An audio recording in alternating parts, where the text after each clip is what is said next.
Welcome, friends, to Tank Tap, the podcast about video games and craft beer. I'm one of your hosts, Ben. It's episode 257, and I am here with Lucy. Hi. Hey. And we're joined by Aadil. Hello. Hey. We get together every week. We drink some beers. We talk about games, gaming culture, whatever we want to address in our little slot each and every week.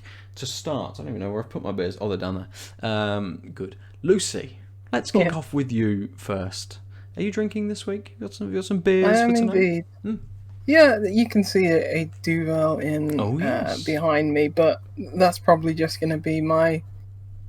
not going to talk about it, just... Yes, my chaser for the other beer. And the one that I'm just like, I'll just sip it so I can have a nice chat with you lot. Nice. We all know Duvel. Yeah. I might. Wait, we know a Duvel.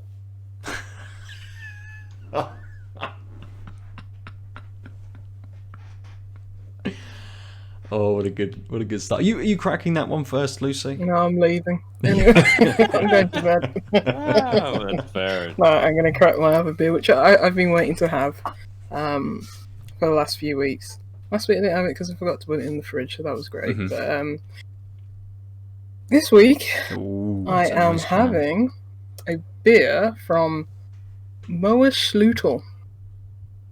Not Luterschluter, Moersleutel, who are the beer engineers of Alkmaar in the Netherlands.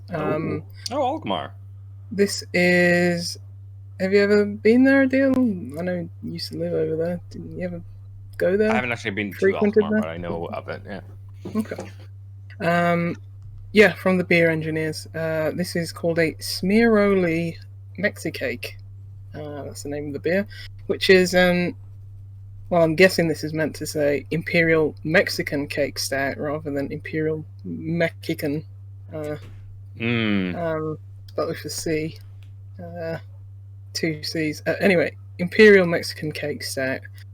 The ingredients are water, malted barley, hops, yeast, ahumado, chipotle chili, cacao nibs, vanilla, and cinnamon. Ooh. It's 10%. Nice.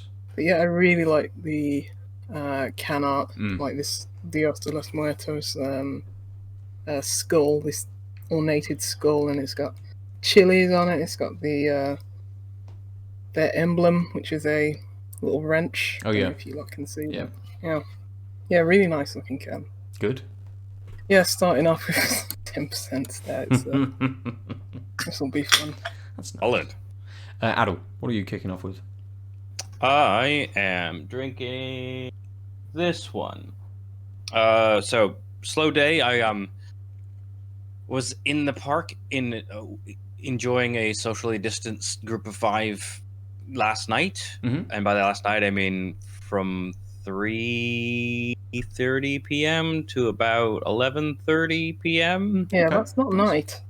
Yeah, I mean it got to the night. Yeah, sure. So it's been a bit of a slow day. It didn't end up going to the bottle shops, but it did have a couple from the Beer 52, and so I've got the it's the Belgian box this month. So from Brouwerij Lekker, I've got a Witbier, which has orange peel and coriander, 4.6%. Lovely art. All their tins are sort of like this. And yep, that's what I'm drinking. Nice, good. What was the percentage? I missed that one. Sorry. 4.6. Something nice and light. I'm going to join you with something light to start with. Actually, I go the opposite to Lucy. I've had a few beers late afternoon, evening today, mostly pilsners. Chilled out in the garden and stuff. So I'm gonna stick around on something light and go for Donzoko's Graft, which is a Belgian-inspired pale ale at 4%. I'll show you the big D.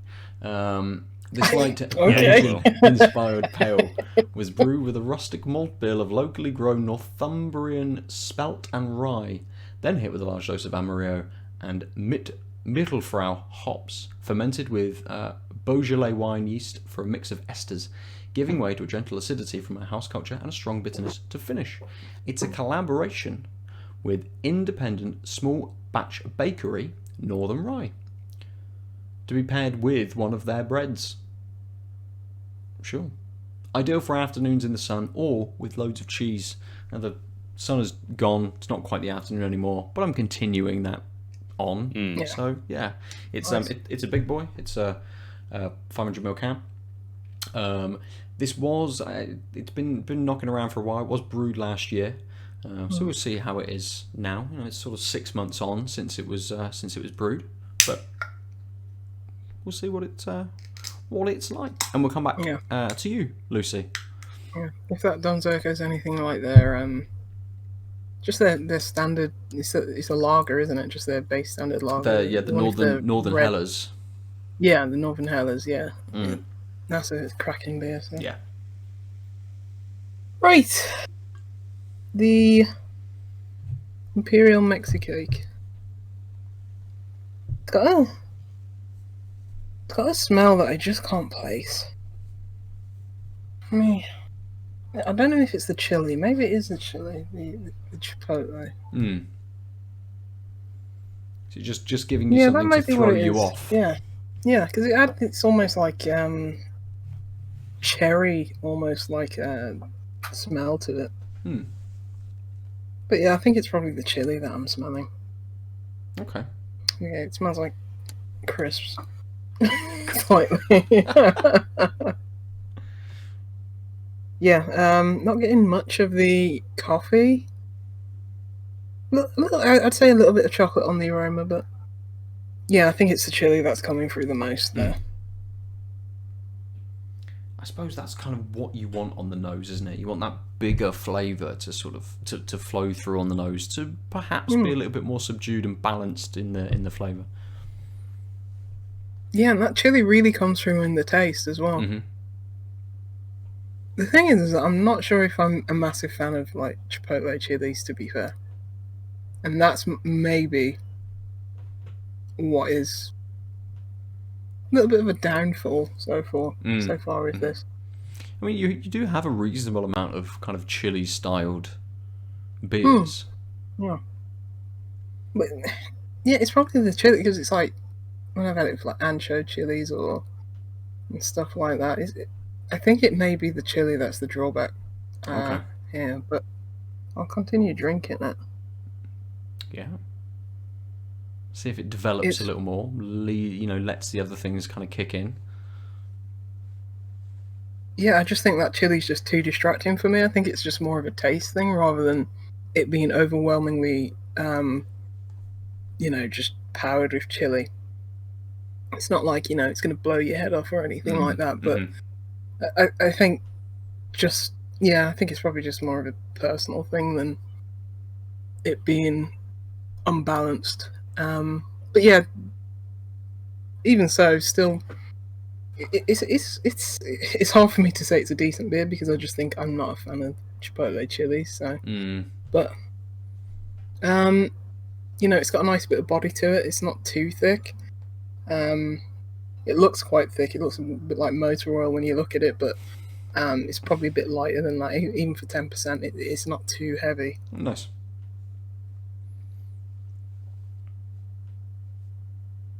It's quite dry.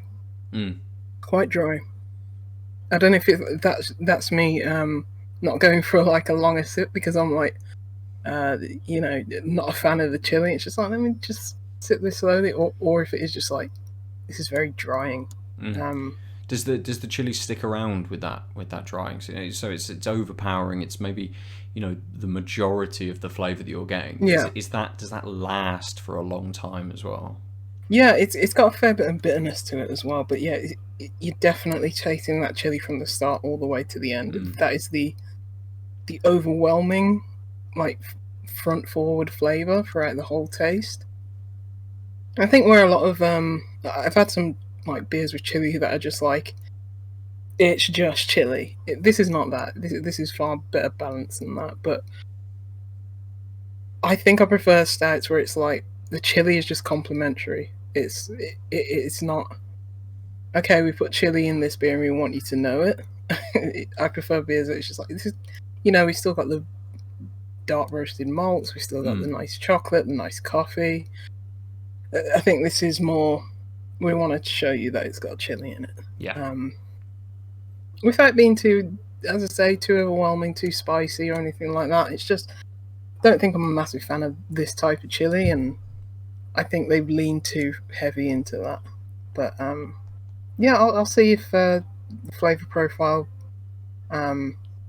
expands beyond that. But it's not like I'm reviled or repulsed by it, Sure. even though I don't like this type of chili. It's still a decent beer. So Good. Okay.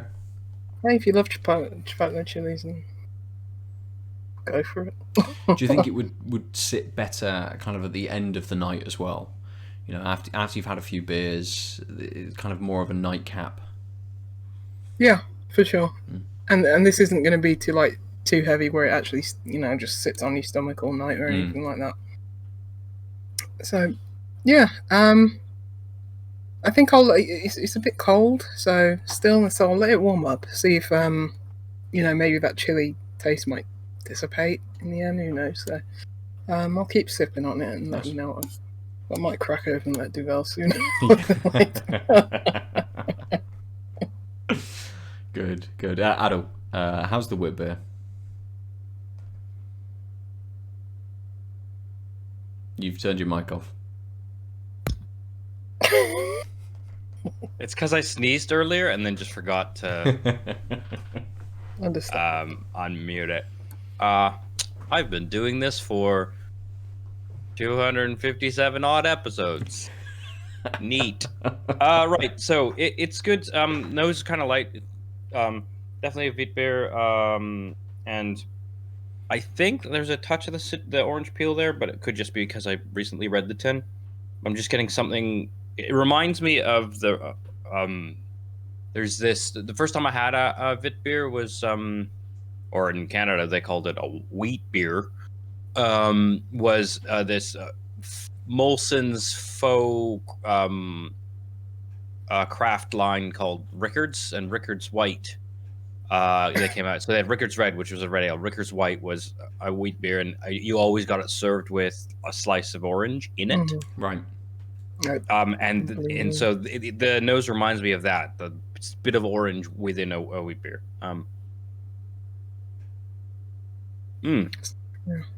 It's got a really good texture. I know you can see the head just clings to the glass. Looks very creamy as well. Yeah, and I think that really helps because it's 4.6%, but it tastes like a beer. It doesn't taste too. We lately have been having, lighter ABVs beers that were felt thin, and this doesn't. But it is it's really light actually, and so it's not.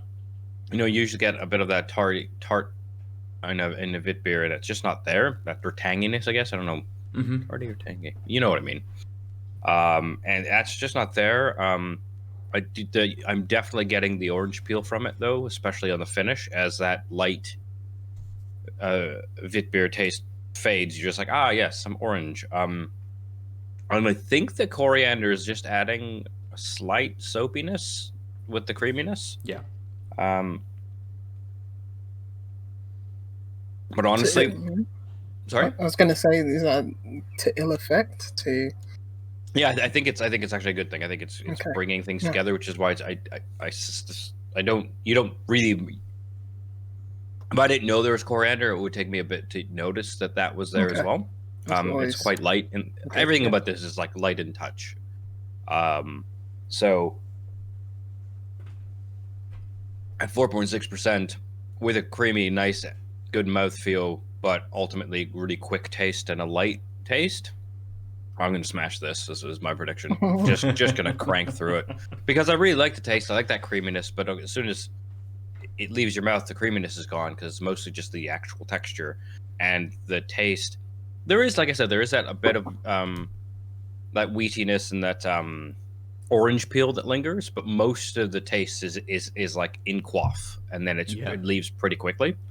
So Yeah, I suspect this won't last long. Nice. That's about it. Yeah. Yeah. I was looking at, because I'm in desperate need of beards at this point. I was just looking Beards at, okay, or what... beers? I heard beards as well. I was Beards. like, you got I two. mean...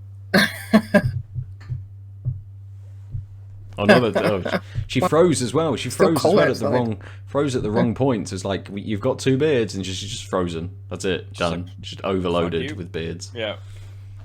Am I still frozen? No, you're back. You're back. No, You've you're good returned. Okay.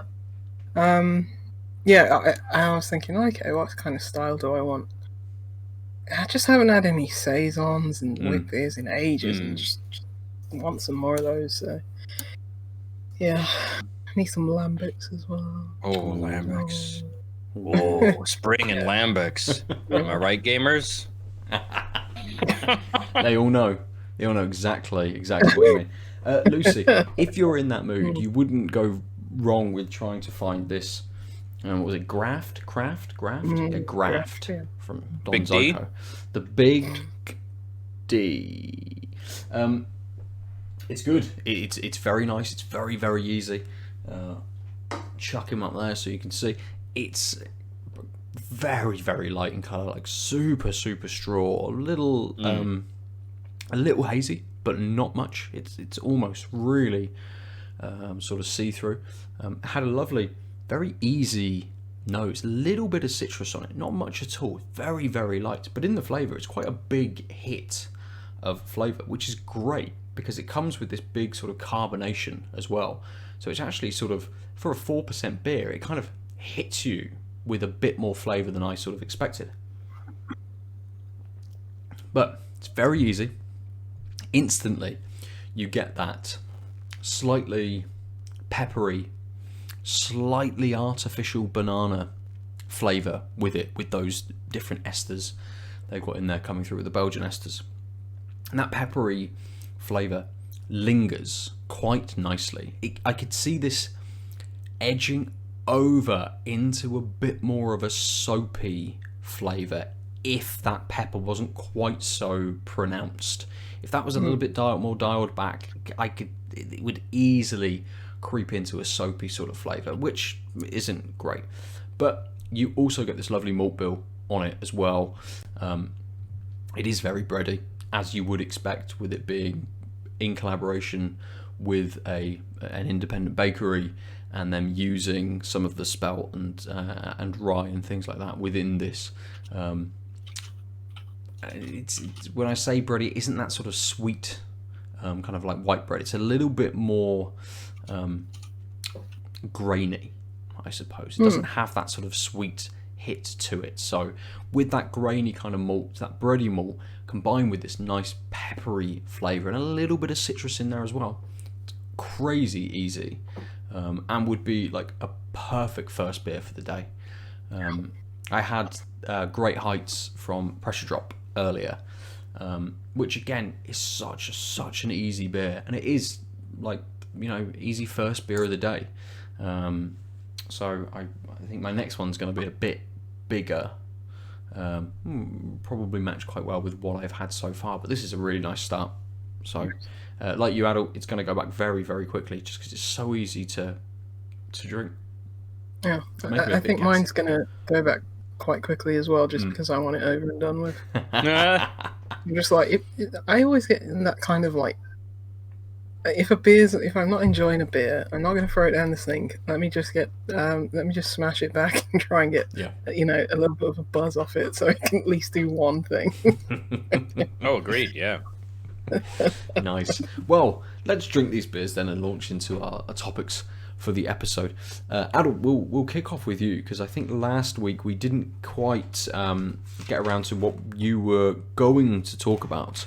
But I'm not sure you're actually going to talk about it anymore, are you? I think you're going to talk about something completely different this week. Oh, I mean, I have two games to talk about this week. The one I played on stream this week, and the one I played on stream last week that I didn't get around to talking to, that I ended up playing a bunch on the weekend. Oh, yeah. Yeah. So last week I played Manifold Garden, which is like a first-person puzzle game. It's exactly that. I don't know how to quite. I'm trying. So it's like an empty etcher, like kind yeah. of looping, paradoxical, infinite worlds puzzler. Yeah. So the main mechanic is basically each of the 6 directions, your 4 walls and your ceiling and floor have a different arc. Your reticle will turn a different color when you're highlighting. So basically, if I'm on the floor, I can then go to a wall, and it'll be like, this is the yellow wall, and I can right click, and then I'm going to shift gravity so that now the yellow wall is the floor. Mm-hmm. So if I want, and so within 2 moves I can be upside down essentially, right? Because I can go from floor to wall to ceilings.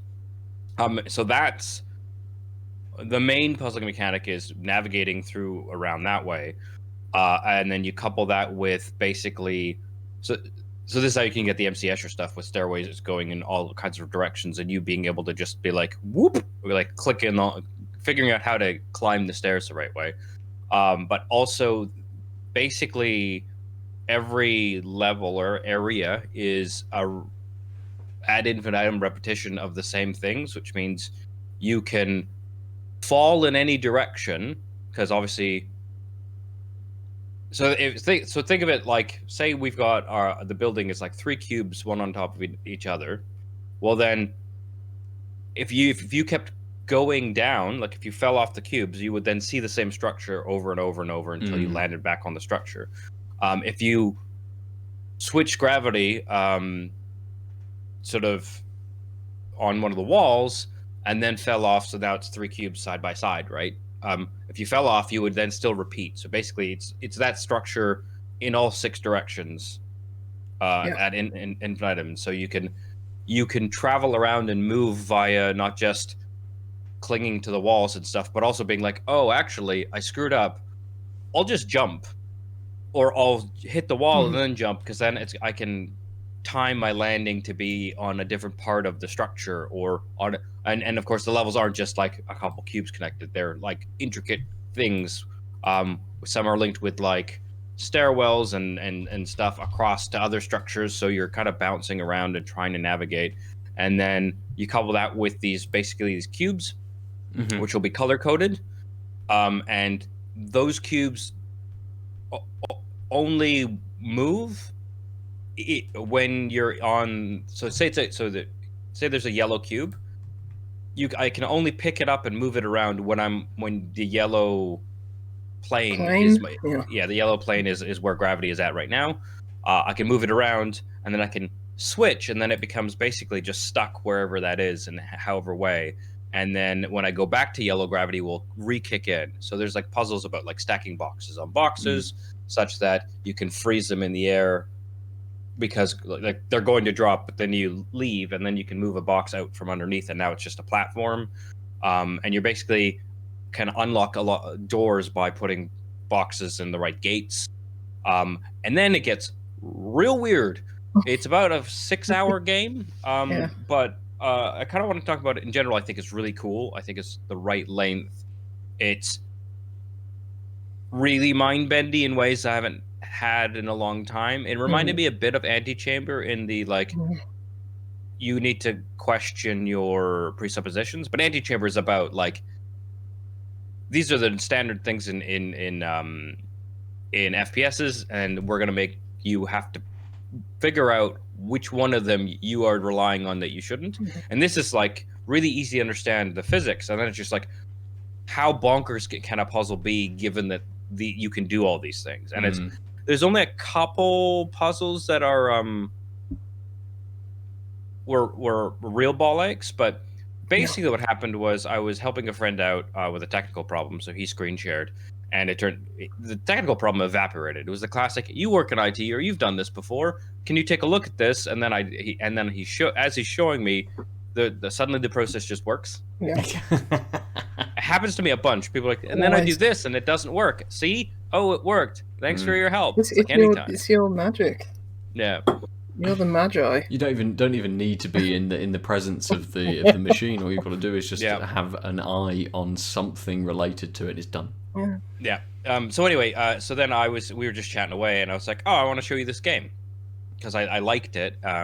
And the stream went real wonky, and so it didn't. It was a short stream last week, and I think that's why there isn't a VOD, because kind of just died and was real stuttery for a long time.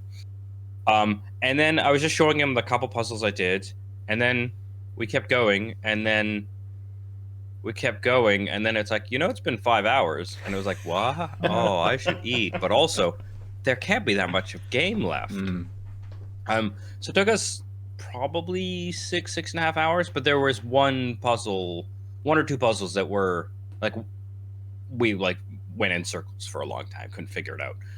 And then there was two puzzles that were really hard compared to the rest.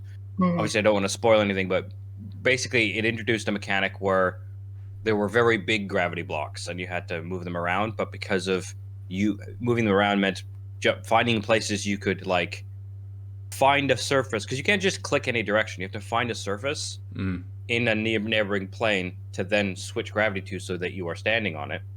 But that meant that like a lot of the time when you're trying to figure out these giant blocks that can fall ad infinitum if you don't move them in the right order,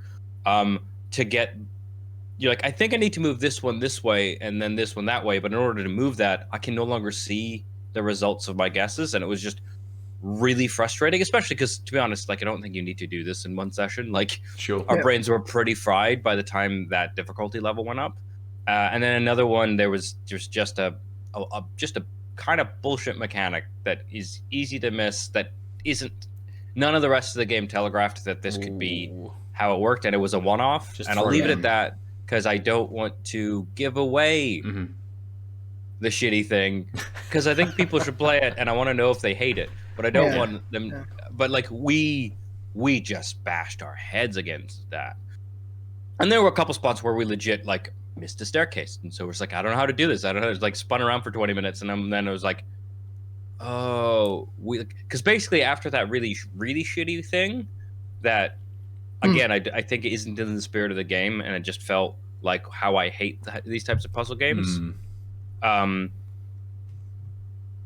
We then started second guessing the next couple levels, and we ended up thinking that they were way more complicated than they were, and then it was like, wait, let's just go back to the beginning. Let's just trace it. Oh, actually, we missed this small thing, and this is like a 3-minute puzzle that we spent 15 minutes, or like a lot longer, because we assumed it was going to be harder, and so we just didn't think about the easy thing. And again, I think a large part of that was like, I had a late lunch that was a like leftover fajita, and then but it was like, and then I'll help my friend, and then I'll have another bite, and then but and there was like 5 hours. It's like, I'm hungry and my brain is going slow, and so when the difficulty goes up, and you assume that's an indicator, game design wise, as now things are amped, you just try and solve the puzzles that aren't there. Because again, this thing is, so much of this is bewildering, this infinitum stuff. It's like the point is trying to get a grasp on things, so it's very easy to see potential solutions or overlook things, because you're like, and then we'll probably have to do this and that, because these are things that have happened, and it's like, oh no, actually these last couple levels are okay and pretty straightforward. So I was just going to say, you definitely have to be in like the right mood for that kind of game, because I started it, like, I followed the development of it for a while, for years, because it just looked interesting, and it has got an interesting central conceit, and I started it, and I was like, okay, I need to be in thinking mode, I need to be in very, very alert state to play this game. I probably didn't start it in that kind of frame of mind, and that's why I bounced off it, but I do want to get back to it. But I'm glad you had the opportunity to play it and then talk about it and explain it, because I wouldn't have been able to explain it. The only thing I'll say, I would be like, it's an FPS puzzle game. Look at the trailer. Bye. Yeah, that's fair. The thing, but one of the main reasons I want to talk about it was, it's been so long since I've had an organic experience just hanging out with someone and playing a game, and we managed to do it on a Discord call, and it felt like going to your friends and be like, oh, check this out, and then just getting engrossed in the game together. And like we beat the game. I was driving, and there was like you could. It was interesting as I developed some shortcuts or like just some tactile feel with the game. So like instead of finding the right corner, it's like I'll just kick gravity in one direction and fall, and I know I'll fall past the thing and then like grab the wall to kick gravity back the other way. Which there's ways of doing that, just like walk down, switch, walk, switch, and it's like I'm gonna make more fluid because I'm used to that. That's the only skill I developed that Dem didn't, because we were solving those puzzles together. And I think the other thing is like it really helped when we were in the bad spots, because it'd be like well, and then after the really weird large block puzzle that I was mentioning, he's like, I can't believe you stuck to that. I would have bounced like 10 minutes ago. My brain is so fried. And I didn't even clue in that he had checked out for a while, because I was like focused, and every so often he'd say a thing. And so like him being away but in my ear actually really helped me be like focusing. I'm like, well, he's not giving up, because he didn't say fuck this. He just like was like, I'll just let it, they'll do a thing, and didn't say anything. So I was just like, we're both trying to do this, and like, you were saving brain cells.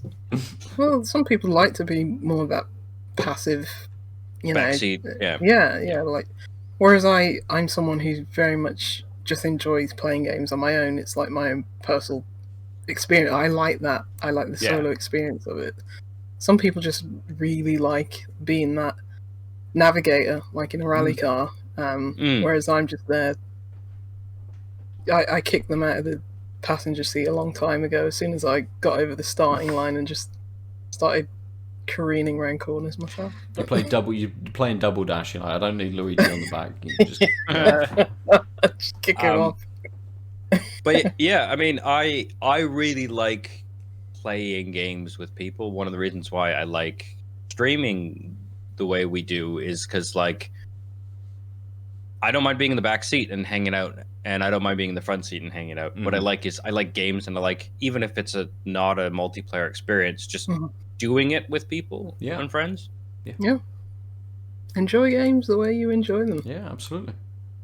That's what people just don't understand. Yeah, a lot of people on the internet just like, no, just enjoy it how you want to. Yeah, absolutely. As long as you're not cheating in a multiplayer game, do whatever you want to do. That's true. That's true. It leads you quite nicely, Aadil, onto to what you played today, because I did manage to backseat that game whilst you were playing it. Yeah, and I lurked.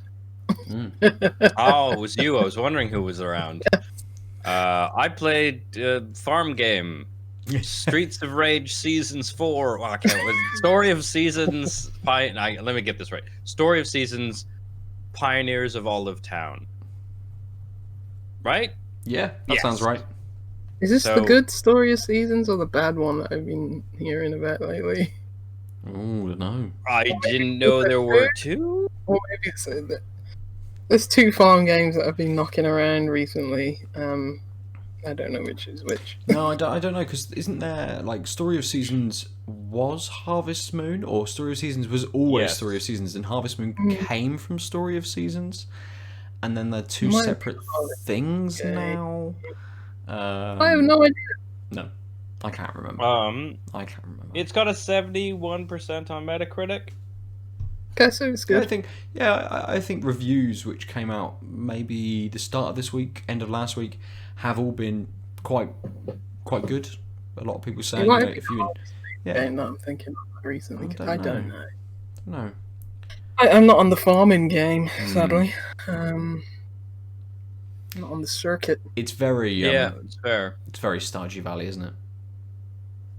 Yeah, especially at least the original opening mechanics. I mean, it just felt like I remember playing Stardew this way. I didn't last on Stardew, which I know. I couldn't get into it. Like I know people who spent hours and hours, and then they're like, and then there's this, and there's fighting in the mines, and I was like, what? And then like all these other things, and like I love the opening of that game. How you're just in this, corporate world, and your granddad just gives you a farm. Yeah, I would replay the start of that game over and over and over again, just to get some like kind of enjoyment out of that. because You're like, right, I'm here, I'm at the farm, start again. yeah, I would like to do that in real life, but I Yes. know that I would not last 5 minutes waking up at 6 a.m. to milk sheep or whatever. It's as we sort of said on the stream, isn't it? You know, you're kind of landed. You are kind of inherited wealth person that your granddad just turns around and says, "Here's a farm, crack Do it." on." And you know, you're in the rat race long enough to be like, "I want a slower Oh. style of life. I'll absolutely go and see what I can do. Never farmed before, but let's have a go." Yeah. It's the middle-aged dream of everybody. We just go to a farm. I have no idea what I'm doing, but we'll try it out. Yeah, and it has the same mechanic of like having hearts of stamina, and then you just pass out until the next day. Yeah, I think that's why I jumped off Stardew. I because- want to do all the things in a day. Because Animal Crossing, it's sort of got a similar mechanic where it's like you can only do so much stuff in a day because the shop's shut, and Yeah. you know, you can only build so many things because labor and costs are actual things in Animal Crossing. That yeah, I think I preferred that kind of dynamic. Yeah, I mean, I'm tired now. I can't pull this weed. yeah. I mean, yeah, I felt the same way. I think it gives you a lot more stamina, and the days are really long though, which I kind of like because, I mean, that like you can cook and restore stamina, so there's ways of actually making the whole day productive. You do pass out at 2 a.m. I mean, and you can't be in people's houses after midnight. It'll be like, I think it's time to go. like a vampire. Yeah. But yeah, I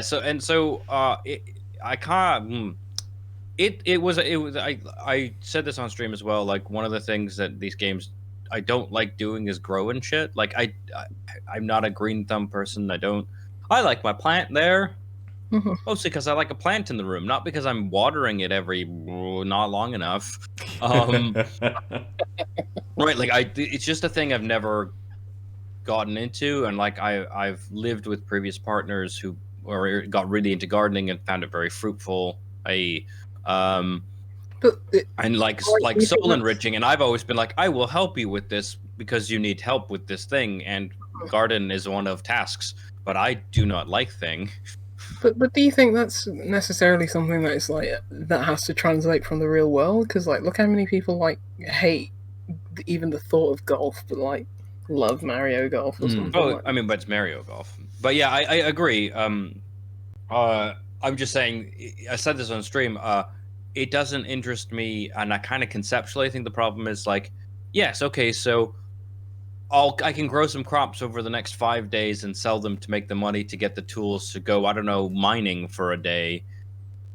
The thing I want to do, the thing that like it's like I enjoy direct resource gathering way more than indirect, I guess. Like the idea of like cultivating versus getting. Mm-hmm. So like even chopping trees and then putting them in a machine to make lumber, cool.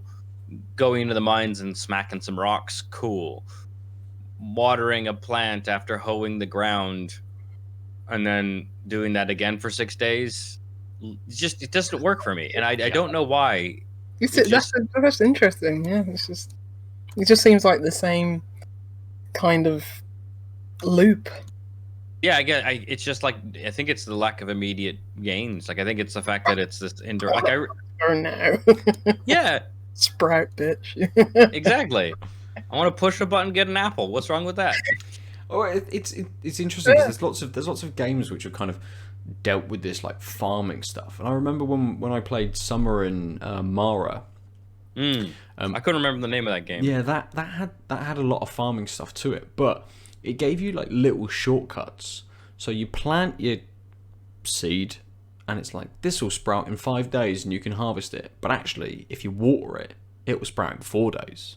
Mm-hmm. And it gave you that number above it, so it made it a little bit more sort of visual in knowing when things were going to happen. So you're like, right, I can just disappear for like 5 days and sail the seas and explore all the little islands and go and find some stuff and then come back and I can harvest all this stuff. and then I know that I've got to come back the day after to harvest this other stuff.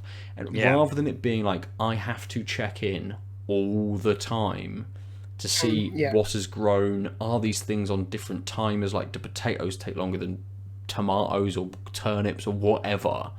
It gave you that visual indication, which was really good. Which I thought was a really good touch to that game. But did you play like Spiritfarer? Because I feel that's got like a it's on my list.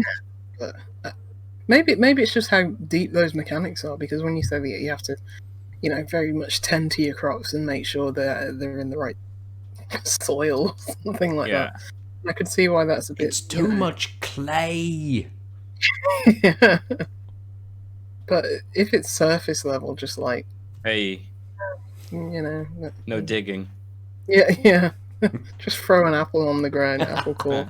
Just, grow. I mean, and I'm just robbed by a squirrel. And I don't know. I think I'll probably play it more. But the farming thing is definitely the thing that is least enticing. But there's a whole bunch of other mechanics. I've built a bridge to a new area, and there's a dilapidated barn and a wild cow I can tame.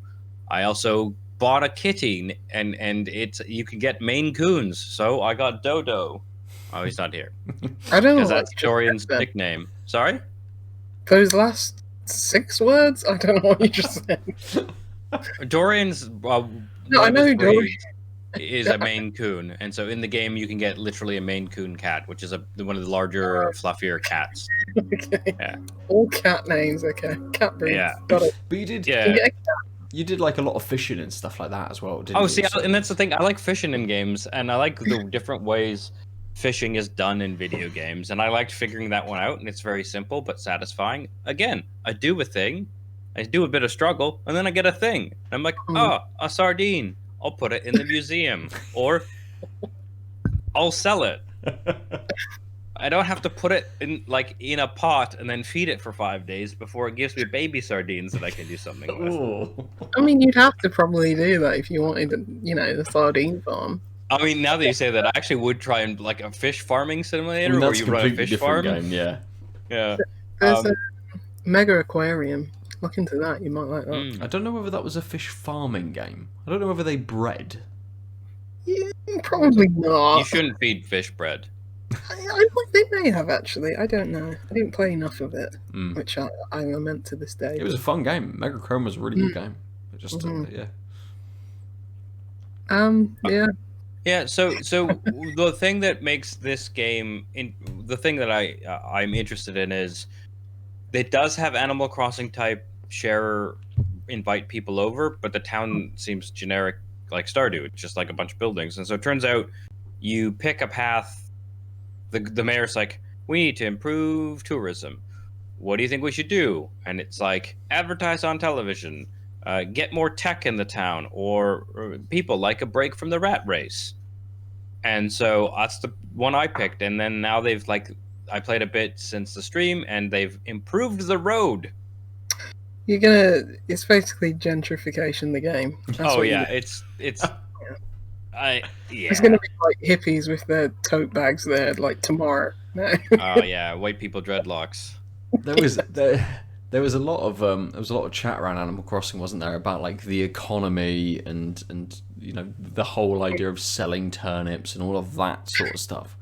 And I imagine that maybe this game has maybe not a message, but like has, again, surface level kinds of stuff like that maybe you don't quite get as involved with. It's like, here's a decision, here is what has happened. It's not like an ongoing thing of, oh shit, now the town is just full of bums coming out to hang on the beach, surf around a little bit. Oh, I think it's just you'll do the right things, and then the town has more people, and people are happy that there are more people coming in. Yeah, there's no overwhelming. Yeah, like there's a ferry boat that comes. Story? Isn't there a story in these games? Yeah. So this is the thing. I think the story revolves around improving the town in different ways, and then that's why you would invite someone over to see your town, is my guess. I still haven't played that much of it. Found out that if you go to the bottom of the mine, a weird earth sprite Oh. gives you 2 opals, which sell for 250 bones each. And then you get whisked away to the Sprite Village. But there's some weird fantasy shit going on. Okay. Cult. Yeah. So like I will probably play more of this, but I doubt I'll be like hooked into it the same way I did for a long time, or for like that couple months of Animal Crossing. It's again like it's not my usual type of game, but I am interested in how much the story advances. I'm already frustrated with the like, so you make friends with people and that advances the story and has events and there's romancing and marriage and kids that you can then divorce and dispel out of existence. If you remember that article, she had an article the other week about this game and how when you divorce your kid disappears. That's apparently a mechanic in the game, because I think they didn't want to deal with custody, but instead they just exile it to the Phantom Zone.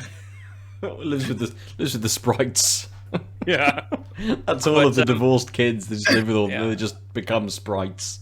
Yeah, but like I've now had 4 or 5 days. I've talked to the same few people. I was like, I want to be friends with the sea captain. Then you notice that like there's 10 hearts, and you've got like a smidge on the one. I'm like, oh, they expect me to play the fuck out of this game to get anywhere. I don't know if I have like that. That's like that. It's the opposite of the timer on the plants. That just made me like, no, I'm not going to do that, because it just made it feel like so long. Are you playing this on PC? Oh no, Switch. On Switch, because I would have thought like, yeah, Switch is probably the optimal place to play that. That's why Animal Crossing we got hooked to it so much. I imagine it was just easy to pick up and put down and sit in bed with. I can definitely see this as being one of those games that you can just kind of like sit in bed, play 20 minutes, put down, come back to, whenever. Yeah, I mean, I guess the problem I have with the social aspect of it, like the social game mechanic, is every time you talk to someone, your reputation with them goes up. And it feels really slowly, but fine. That's, the game is supposed to take a couple years, right? Like seasons are going to pass. Yeah, there are 4 seasons, and then there's 31 dates per season, which is a weird calendar. Asked me for my birthday, and I guess it was autumn 11th. But anyway, the thing is, you go to talk to the person, they're like, hi.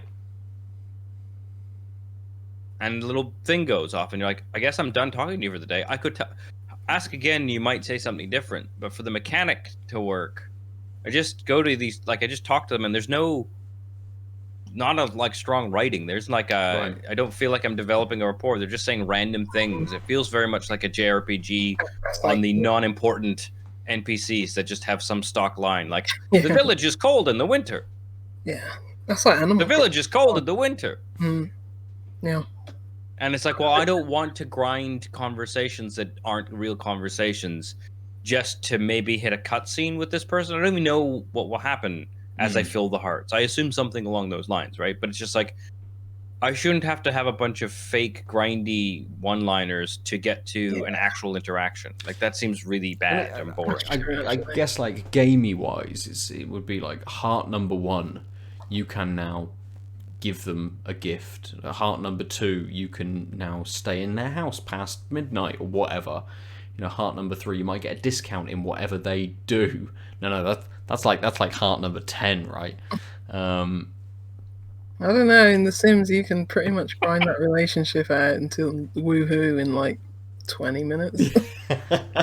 Just have to compliment them. I guess, yeah. I mean, I guess the thing is, you play guitar good. Sometimes making friends takes time, but a game games are usually about gamifying mechanics, so making them quicker and more dopamine, endorphin rushing, etc. And this is like the opposite. It's like, what if you spoke with a person 300 times and then had a real conversation? It's like, if I went to the shop and every day for a couple weeks, I would have a longer conversation with a person. I think I just would. But like this is like grindy as hell, right? Like it's like I went 5 days, and it's like still like, oh, blah blah blah blah blah. I'm like, okay, so that was still there's no conversation tree. It's just they said a thing, and then I walk away, and then I realized like when I went to town because I was like, these are interesting people. I'll loop around. Cause I don't want to talk to everyone. I'm not going to optimize, like try and win the game in the sense of like I will get all the hearts for all the people. Not interested in that. But I was like, these few people seem interesting. I'll loop, and then I realized I was just looping every time I went into town so that I hit them, like check them off the list. But like I was like there was no point in reading the dialogue because it was all the same kind of stuff, and it's like, okay, well then I don't want to talk to any of you anymore. I just want to be a lonely fisherman now. I mean, that's not. You only trade when you need to, when you're running out of things, and that's it. You're just straight back into fishing for the day. Yeah. Yeah. Well, we'll check in. We'll check in a couple of weeks, see how it is. You know, like Animal Crossing, I think it's probably one that if you do play, it will kind of maybe scratch an itch when you get a bit further into it. If these systems do get a little bit deeper, and then it's like week 4, I've got a little bit of an update about kind of like week 6. I've got a little bit of an update about kind of what's going on because things have changed very slightly. But we'll see over the coming weeks whether it just stays as it kind of is, essentially. It's a mash of different things together in this kind of farming sim, and that's it. Yeah, I don't know if I'm just speaking from my own experience, but with Sims, it just very much seems like one can just get you, and the next one just may not gel with you. So I guess that's with all games, but I definitely find that with like life sim games, especially. Where something can be doing the exact same thing, I just may not gel with it. Maybe because I'm not in that the headspace. That headspace, and that mood to play something like that. It's just who knows. Yeah, and I think I said when you were streaming out, we need to sort of see with this game what it does differently. Why wouldn't you just go back to Stardew Valley? Why wouldn't you just go back to Animal Crossing? What is this going to do differently to those games? And I guess I'll cap it off with saying what I said on stream, which was, this kind of makes me want to go back to Stardew, and because everyone rants and raves about Stardew, and so it's like, well, if I'm going to do this type of farming game, I might as well just go back to this other game I own that I know is a solid version of this versus something that's new that I haven't like. It's like that was a really weird feeling of like, this feels so reminiscent of this other game, and I know that everyone who likes this type of game loves that game, so maybe I should stop playing this one. Which the feeling passed, but there was this moment of like, oh, maybe I'll just boot up Stardew after the stream. It's like, why am I just bored already of this? So that's like my low-key worry, but I'll play a bit more. I think these games are meant to be super long, so it's kind of unfair to. There's only so much you can tell after a few hours in a day. Yeah. There's this game called Cozy Grove, which is I think came out on Apple Arcade a few weeks ago. I think it's coming to everything later. But it's like one of those life sim farming games that actually has like full stops to it. It's like you do something on this day and it tells you, okay, that's all, you've exhausted this. Come back tomorrow. And it sends you like a notification, and you play the next day and it's like, okay, you've done this story arc, or you've done this bit of farming, etc. Come back the next day. So that seems like something might be interesting to people. I don't know. I do want to check it out for myself on Apple Arcade, but as I say, who knows if I'm in the mood for like that life sim game at the moment. I think a lot of the time it's knowing you've got the not just the time, but the wherewithal to put into it as well, that you can last through a little bit of mundanity in terms of doing the planting and all these sorts of things, thinking I have to do these bits, and then I get to do the exciting stuff that I enjoy, like the fishing and the talking to people and building relationships, then just do my 10 minutes of having to do the farming stuff to experience then the rest of it. And it just might be that with these kinds of games, that loop isn't that satisfying. Or like in the case of Animal Crossing, reflecting my real life and just buying all sorts of crap and having nowhere to put it and just leave it in my storage. Amazing. Not in your real life, having started a museum and collected all of these dinosaur bones to put on display. I mean, and I mean, the fact that you can donate your fish to the museum is like, I wonder where you got that idea. Although I don't know, maybe they might all do this. Was Harvest Moon before Animal Crossing? No idea. But it felt there wasn't a lot of nuance to that. But maybe they all just do this. It's just like, okay, well, I actually don't. One of my problems with these things is like it becomes an optimization game in different ways. Like, okay, I don't like getting a shrimp twice in a row now because the game has told me I need to get one of everything. It's like, I kind of hate that because it's really hard to not fall into the pressures of the loops. That's the thrill of, catching a slowpoke instead of a magic carp, though. So. Yeah. Same as that. I guess it is the same as any collectible kind of thing. Open up a pack of Video cards games. or something and go, oh, Pikachu, oh, another Pikachu, oh, brilliant, I another think this is the Pikachu. point of this whole conversation. It's like video games. We don't know if we love them or hate them. Yeah, it's true. Yeah, it's like, oh yeah, there's this gameplay loop. It kind of frustrates me because it's a gameplay loop, and I don't like knowing it's a gameplay loop. But also, gameplay loop. Gameplay loop. Should we move on then to something that we do enjoy and jump back into our second beers for the evening? Lucy, I imagine you're cracking the Duvel. Yeah, I'm gonna. The Mexicake, it didn't really change. As I say, I think it's just because I'm not a fan of that style of that chili. But it's not a bad beer. I just want to get that across. It's not a bad beer. Just not to my taste. Yeah, I'll crack open the Duvel. Nice. When I said I was gonna, this is what 8.5%, so it's not really lighter than the stout, but yeah. Yeah, it's close. It's close. I don't know whether any of us have drank a Duvel on the podcast before. Yeah. That's what I meant. Don't know. I'll talk about it. If my memory doesn't go back that far. I mean, also, like, there's a lot of sort of standard beers that I think we've never really done because it's just a good standard. Yeah. Everyone. Well, I assume if you're listening to this podcast every week, you've had this before and you know the quality of it. So, but yeah, I'll crack it open and speak about it. Why not? You crack that one. Aadil, what are you drinking as your second beer?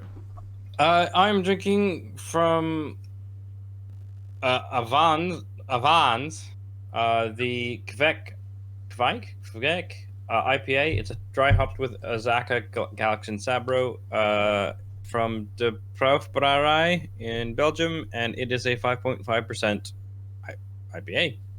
It has water, barley, hops, and yeast, allergens, and bold. It's got a nice little patterny can with some spray paint style, and then some real blocky stuff. Czech Republic flag or something like that, or Croatian flag. Where's that from? Sorry. Belgian beer, yeah. I was half listening. It looks very much like the Croatian flag. Just it does. The colours definitely. Oh, the colours. Yeah. Nice. So I am going to drink Double Heater from By the River Brew Co. It's an 8.8% double IPA. It's again nice can. Some skulls for you there, Lucy. Everyone loves some good skulls. It does have no flavour text, but it tells me that the hops are Amarillo T90 Centennial Cryo, Idaho 7 Cryo, Simcoe T90 and Cryo, and Mosaic BBC. So there's a lot in there. Tons of hops in this beer. But I will pour that. Oh shit, that's really close to the top. I'm not going to move that for a while. Lucy, the Duvel. Yeah, I'm just going to see if there's any flavour text on it. No, they always go on about their nicely shaped bottles. They're interesting shaped bottles, and I think this is just saying maybe have it. Oh no, wait. Apparently, at the end of the '60s, here's a fun fact for you. They introduced the very first tulip-shaped glass. Which is interesting. Okay. I like a tulip glass. So. Yeah. Not exactly drinking out of two Graft. But yeah, it's Belgian strong blonde. It's 8.5%. The original Duvel, they say. Yeah, the reason I have this is because I didn't really have any beers in the house, and asked my mum to pick me some up. And Marks and Spencer, which I'm quite disappointed about, they always have the same beers. Like they've started getting in some. Well, probably in the last 2 years, they started getting into like Burnt Mill and Mikella and Arbor. Mm-hmm. But it's always the same beers. Yeah. I mean, I don't mind it. Give me the cafe cream from Arbor any day of the week. That's fine. Yeah. I don't exactly want to drink 12 of them. It's just like, I wish they had a bit more variety. But yeah, when she was looking around, I was like, just get me some Duvel. It's like, you can't go wrong. Like, Yeah, I think this that's is the only decent beer that they do in Sainsbury's, for example. Around us, anyway. But Didn't even know they did it in Sainsbury's.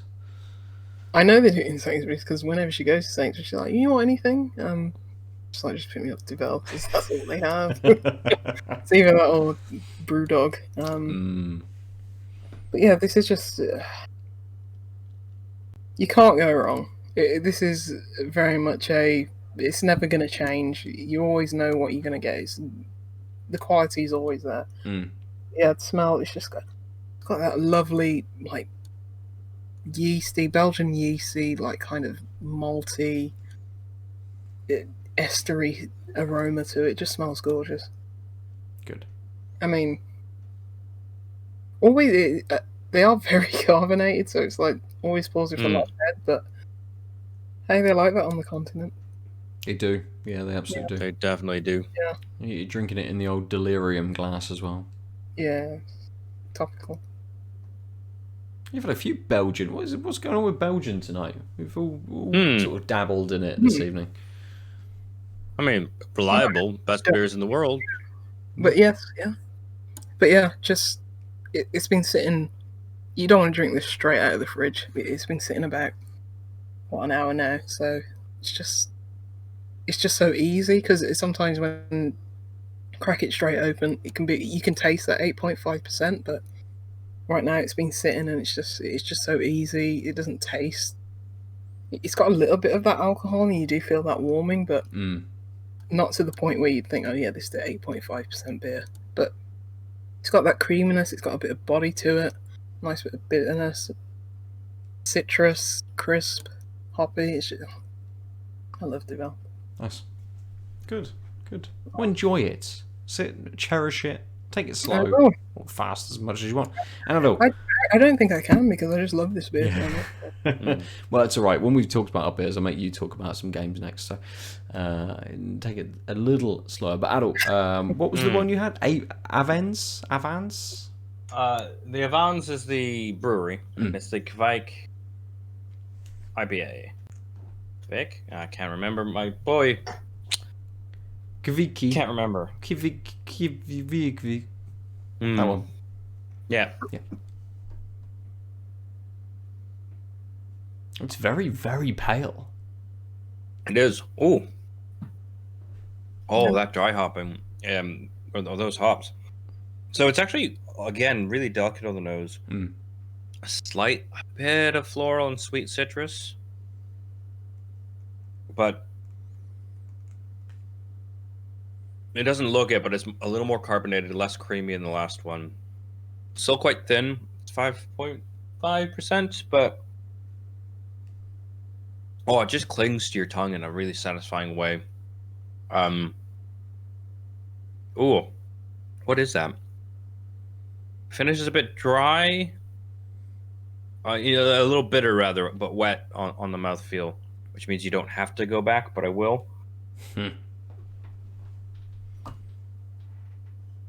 Ooh, there's this like peak of sweetness along with a pininess underneath it that kind of go together. So you're like, oh, that's kind of sweet, and then you're like, oh, but there's piney, and they both kind of retreat,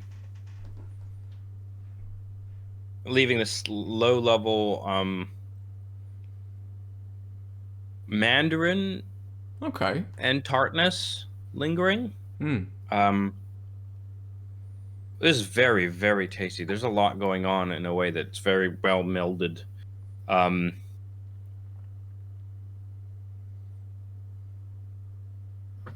Yeah, so there's not. It's definitely, again, light touch.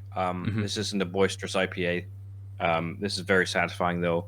It got just enough carbonation to open things up on your tongue, but not anything more. So Yeah. you get like there's like a effervescence, and then this bouquet of different tastes coming through.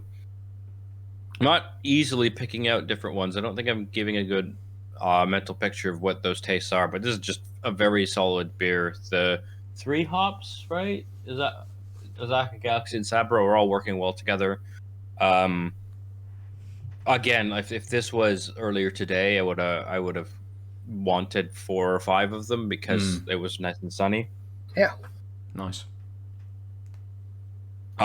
Yeah, you could easily just have a sip and let it sit for a while, because the lingering bitterness is so light that it's there, and you're like, I had beer, but it's not drying. You're not like forced or feeling parched. Okay. Yeah, very good. I really like this beer. Definitely, though, looking for something light and sort of more subtle. Yeah, springy beer. Cool. Nice. Okay, we'll jump into the double header, double IPA from By the River Brew Co. Then it's very nice. I've already had a sip. I couldn't wait. I tried to just take a bit off the top so I could hold it up. It's a solid color, like super orange in color as well, like really, really thick. Lovely big nose, almost a bit kind of sweet, kind of candy on the nose, but you don't get that in the flavor at all. The flavor is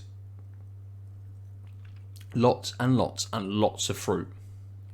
With this, then, actually, maybe now I've said that, you do get a bit of that candy sweetness as it starts to kind of dry out a little bit. But you're getting like a combination of maybe a bit of grapefruit, a little bit of melon, maybe a little bit of like lychee in there or something like that. Something a little bit maybe creamier than the other two. There is that kind of sort of stone fruit, very ripe kind of tropical fruit in there. But then there's this little sweetness to it as well.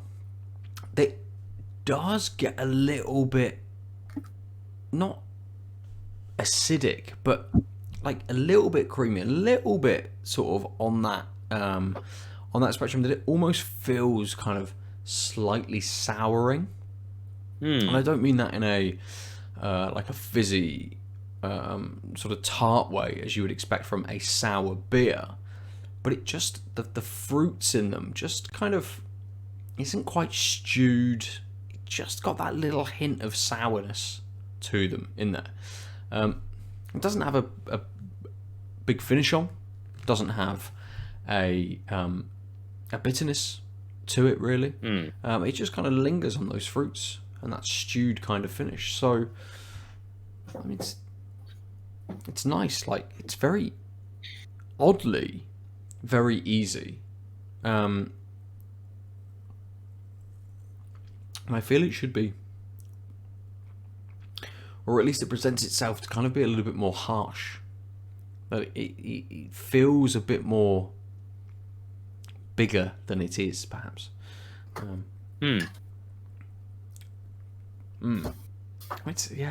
It's just there's like candy sweetness in there as well. As I said, I know it's one of the fruits that are just kind of doing something in there. But yeah, it's nice. It's nice. I can easily sit here and sink this, and I will. And we'll come back to you, Lucy, to chat about whatever you want to chat about this week. Yeah. Eternal Hope. A puzzle platformer. Who's got their bingo cards out? A puzzle platformer. It's very much in the vein of Limbo. It has a lot of these kind of sad platformers are. It's got a very melancholic story, like right off the bat. You play as this little nondescript human boy. It's got a very striking art style. You play as like this all-black character. He's got these white eyes, and the color palette is very striking. And bright purples, bright blues, bright pink. So it's a very nice contrast in that sense. But yeah, you're very much playing what looks like the boy from Limbo. And yeah, they straight up, ice his girlfriend in like the first 5 Oh, really? Yeah. Oh, wow. It's like, oh, he was always looking for, he was always lonely, and then he found his true love, and then, immediately kills her off, immediately fridges her. And it's just like, okay, didn't expect this. It does have that very melancholic, very sorrowful kind of tone to it, though. It's not very chirpy and upbeat, so you're not going to get like Super Meat Boy or something like that, which is... Which I don't mind. I mean, a lot of people say, yeah, these games are derivative of like Limbo, but I don't like to think that, because games are derivative in nature. They just are that. Like, not there's only so many ideas to go around, but yeah, where it differs is that, okay, it's a puzzle platformer, but I'm always just looking for... I play so many of these types of games, I'm always looking, okay, what's that mechanic? What's that structural mechanic that's going to set you apart? Yeah. And admittedly, I didn't get too far in this game. I'll explain why, but the different mechanic is that you can... It's basically right bumper on the Xbox controller, but you can kind of summon these... what I perceive to be like inner demons, and they basically manifest themselves in the world. Like, the world sort of like shifts into this kind of dark mode, and then they kind of manifest, and they can, for an early example, it's basically, okay, he needs to reach this higher tree branch, and normally too far out of reach, but when you press the right bumper and summon this like kind of demon or something, whatever it is, it sort of like hangs from the tree branch and like brings it down to a point where you can jump onto it. So it changes the environment and changes your surroundings. So I'm wondering how deep that goes, and I think that central mechanic is probably the only thing that would probably want to make me keep playing this game. Oh, okay. Because the controls are not that great. And I have a lot of patience for platformers that, just... not everything can be a Celeste, not everything can be a Mario, budget constraints, whatever you want. Not everything can be that. And that's where usually a different mechanic, such as the one I just explained, pulls you through. But the controls are just a bit janky. They're a bit... I think unresponsive may be a bit too harsh, but it's a bit of a slog to play. Like, every time I went to jump, it always seemed like even though I just wanted to do like little hop, he would always just launch himself, and it's like, no, don't do that. Do you think that's an animation issue rather than sort of like an input issue? No, because this isn't like a Prince of Persia or a flashback where they have those kind of flip. It's very much style over substance sort of thing, where it's like, we want to show you this guy, like running and all his limbs moving, and then you press the button. It's like a little bit of a delay, because we are so concentrated on the cinematics. This is very much, it just feels a bit off. As I said, like, I just wanted him to do a little hop, and then he just like launched himself, and this guy can drown in like 2 inches of water, as we all can, as humans. That's very true. That's the climactic scene in Glass. How do you kill a guy who's unbreakable? A puddle? Yes. Spoiler alert for Glass. It's bad. Don't watch it. Oh, That's not the one with Samuel Bruce L. Willis Jackson, and is Samuel it? L. Jackson. Oh, is that the Yes. same film? Yeah, I Yeah. hated that film. That's It's why. bad. I haven't Yeah. seen Glass. Awesome. I've seen Unbreakable and I've seen Split. Split's really Glass is- good. I really like Split Split. is really good. Is Unbreakable a prequel? or No, something to Unbreakable. Glass? So Unbreakable was the Unbreakable one that is came the out like first 10 one. years ago, 15 I years saw ago that one. with Bruce Willis. Sorry? And then the second one is Split with James McAvoy. Yeah, and then the Yeah. last scene of Split, they show the Unbreakable dude, and they're like, "Surprise! It's a secret sequel, meta twist from M. Night Shyamalan." And then Oh, boy. they made Glass the actual trilogy one, where everyone knew it was going to be all these people in the same universe, and it was not good. Oh, okay. If Geek Well- Out Weekly was around then, we would have had a field day chatting about it. Is what I'm saying. Yeah, I didn't enjoy that film, but yeah, the mechanics just, the controls rather, they just seem a little bit off, and like I was just trying this puzzle, and this guy is like, okay, I can't jump from big heights, but sometimes it's a bit different. Sometimes it changes. Okay, I jumped from this height last time, and you were fine. And I did it this time from like literally the same height, and yet you died. And even though it's like, come on, I've played a platformer before. I'm pretty competent at these things. I expected more checkpoints because I'm just like, this is the point where it's like, okay, I literally cannot do this puzzle. 'Cause it just feels like it's not responsive enough. As I say, he drowns in like 2 inches of water, and I'm just thinking, just jump, little man. Just get some oil or Yeah. baby oil, rub it on your knees, and be a bit more fluid. Just run Yeah, and jump. It's no good when you, the player, are yelling at the game sprite, "Get good! Mm, Just get good!" Yeah. And it's a shame because it's like, as I say, the art's nice. I really like how it sounds. Like, I was just playing through my speakers. I do want to play it with headphones. And it's just like, yeah, this got some good, like, positional surround sound kind of thing. It's like, but those controls,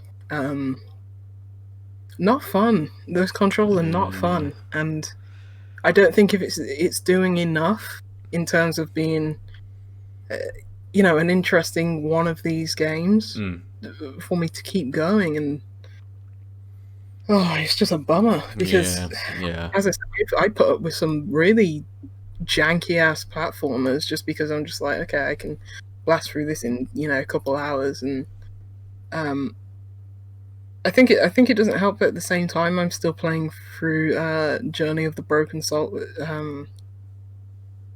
Broken Circle. Broken Circle. Mhm. That's all. And that's puzzle platformer. I don't think the writing's good in that. It's very memey, and it's touches on depression in a very ham-fisted way.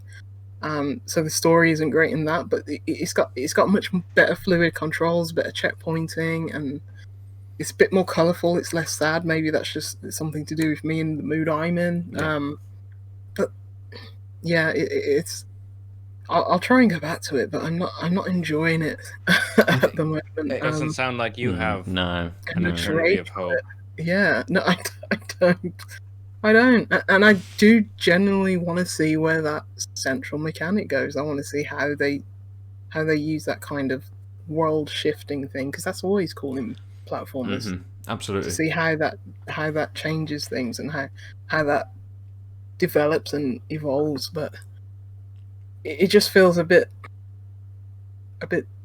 plodding. Like, when I opened up the game, it was just in, I don't want to offend anyone, but either Mandarin or Japanese, I'm not sure which one, it language, and I was just like, I shut it down again, and I was like, it can't be my Steam settings, because that's obviously in English. Relaunched it, and it was like, okay, it's still in Chinese, and I was like, okay, let me try and navigate to this menu. The first menu I did, it was quit out the game. It was just like, it was obviously the exit, and I was like, okay, let me try it again. And second one down, I was just like, okay, and I'll pick the first option here, and it was like English, Portuguese, and I was like, yes, yes, I can change the language here. But yeah, I don't know. Well, I think from sort of like, from what you're saying, like a game like this can live or die on its control scheme, but if you're then experiencing a few sort of like UI issues and just general settings, it kind of, what you think you're a little bit more forgiving on can just tip you over the edge. Yeah. So Journey of the Broken Circle, which you're saying is more fluid, is nicer to play, and actually isn't as good in terms of a story. A lot of the time we talk about excellence in sort of like storytelling and narrative and the stories that we really enjoy, but sometimes you just want that fun, fluid game to be able to play. Yeah. And I think we're probably more forgiving on a poor story than we are on poor controls. Absolutely. Yeah. And this, it didn't really run that great on my PC, and I've got a pretty beefy PC. And it just felt like a bit stilted. I don't know if it was a frame rate issue, but it felt like every time I was going on to, like, it was like someone doing like I don't know, like putting different projections into a a projector, and it's like, okay, we're going to put this slide in, we're going to put this slide in, because every time I moved, like, obviously going left to right, every time I moved, it felt like a bit choppy. It didn't even feel like a frame rate thing, because even when I like reduced like the it started on like high visual quality. Even when I moved to like medium, it just felt like it was like ka-chunk, ka-chunk every time I moved, further over, and like these transition breaks, like for example when the girlfriend got iced at the beginning of the story, it just like cut to black. It was like, I didn't know if that was a feature or a bug. He just woke up next to her grave, and I was like, Jesus. Okay, yeah. I was like, it was just a flash of lightning. I mean, she obviously got struck by lightning, but it was like it just cut to black screen. And as I say, I don't know if that was a feature or a bug. Yeah. It was just very clunky. Either as a narrative choice or how I imagine how those scenes transitioned, and it was just yeah, it seems a bit rough around the edges, to be honest, in terms of controls and that kind of stuff and performance. But as I say, there's definitely something there. The reviews seem overwhelmingly positive without actually looking at the Steam, what it says there. But I imagine I did just quickly look on the tab. I didn't look at the aggregate or whatever. Have a look. Eternal. But I just saw a lot of thumbs up, and it was like, there's obviously something here. Right. Scrolling down. Scrolling. I mean, yeah, there's a lot of good reviews. Very positive in terms of all reviews over on Steam. The first one which pops up is quite a long review. I'm not going to read it all. It's got more positives at the end than negatives. Gives it 9 out of 10. Key was provided by the developer for review purposes for that person's Steam review. But you scroll down, it's all recommended. Yeah. So if you click on the negative filter, yep, I will do that now. I've clicked some things that I don't need to click. So, where is the negative filter? Positive. Hang on, positive. Review type. Negative. There's only 5. Yeah. I mean, that says a lot. It does. So, the one, as soon as you click into negative... Oh, I clicked into negative and it's showing me the positive reviews. Let's click back to all, click back to negative. So, a negative review, posted on the 24th of January. So, the aesthetic is lovely and the story cute, but it was a drag to play, honestly. I did enjoy some parts, but it was frustrating to die. The controls didn't feel quite right, and there were not enough saves. They are automatic. Having to go through the same cinematic many times is boring. I couldn't bring myself to finish it. The beginning of the boss fight discouraged me. I wasn't having fun anymore. Almost exactly the same as what you're saying, Lucy. So that was from Alchemin, 31 products in their account. They put in 4.4 hours to this. So a reasonable amount of time to make a decision on that. Yeah, it may just be me. Like there are some things where Steam reviews I can't exactly take, at face value. But this one I absolutely would, because sometimes I look at a review for a point-and-click adventure game and I'm like, this is the best game ever, and it's because they're so starved for point-and-click adventure games that they'll play any old crap and they'll vote it 9 out of 10. But yeah, this may honestly just be me. I just couldn't get there with the controls. As I say, I've got a high tolerance for.